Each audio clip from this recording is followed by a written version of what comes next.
అమ్మ సౌభాగ్యమ్మ 2009లో జగన్ తండ్రిని కోల్పోయినప్పుడు ఎంతో మనోవేదన అనుభవించాడని ఇప్పుడు గుర్తుకు వస్తున్నాదా?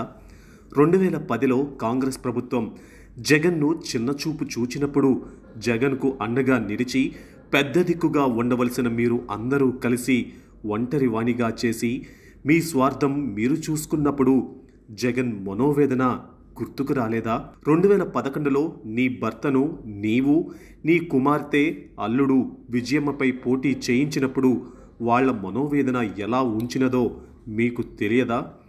నీ కుమార్తె అల్లుడు పూల అంగళ్ళ వద్ద డిగ్రీ కాలేజీలో కించపరిచే మాటలు మాట్లాడినప్పుడు వారు ఎంతో మనోవేదన అనుభవించారో మీకు తెలియదా?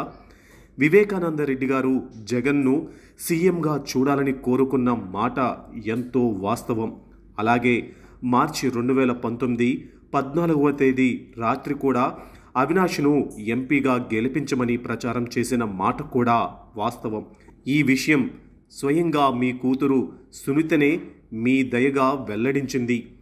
ఇవాళ మళ్ళీ మీరు అదే ఎంపీ టికెట్ కోసం హత్య జరిగిందని తప్పుడు ప్రచారం చేయడం, సంబంధం లేని వారిని ఈ కేసులో ఇరికించడం మీకు తప్పు అనిపించడం లేదా? ఎవరిని కాపాడడం కోసం మీరు ఇలా చేస్తున్నారు? మీ కుమార్తె నిజమైన న్యాయం కోసం పోరాటం చేస్తూ ఉంటే తప్పక జగన్ సంపూర్ణ మద్దతు ఉంటుంది. అలా కాకుండా మీ కుమార్తె వైఎస్ గారు జగన్ శత్రువులతో చేతులు కలిపి వారి చేతిలో పావుగా మారి సంబంధం లేని వ్యక్తులను ఈ కేసులో అన్యాయంగా ఇరికించి వారి జీవితాలు నాశనం చేయాలని చూస్తే జగన్ ఎలా మీకు మద్దతు ఇవ్వగలడు? హత్యకు కారకులైన వారు మీతోనే ఉన్నారు, మీలోనే ఉన్నారు. దొంగే దొంగను పట్టుకోమంటే ఎలా దొరుకుతాడు దొంగ? మాటిమాటికి హంతకులని మీరు మాట్లాడుచున్నారు. చాలా తీవ్రమైన పదజాలంతో అవినాష్ను తిడుతున్నారు. న్యాయస్థానంలో కేసు నడుస్తూ ఉండగా మీరంతట మీరే హంతకుడు అని ఎలా మాట్లాడగలరు? అలా మాట్లాడడం తప్పు అనిపించడం లేదా మీకు? నీ కుమార్తెను షర్మిలమ్మను ఎవరూ టార్గెట్ చేయలేదు. వారి మాటలే ఇతరులు హేళన చేయడానికి కారణం.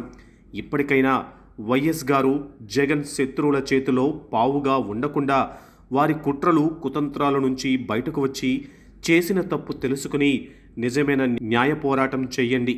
అన్యాయంగా మీ వలన బాధింపబడిన వారు ఎంత ఇబ్బంది పడుతున్నారో అర్థం చేసుకునే ప్రయత్నం చేయండి. నిజం ఎంత లోతులో దాచినా దాగదు, తప్పకుండా బయటపడుతుంది. ఇట్లు YS Lakshmi, wife of YS Bhaskar Reddy, Pulivendula.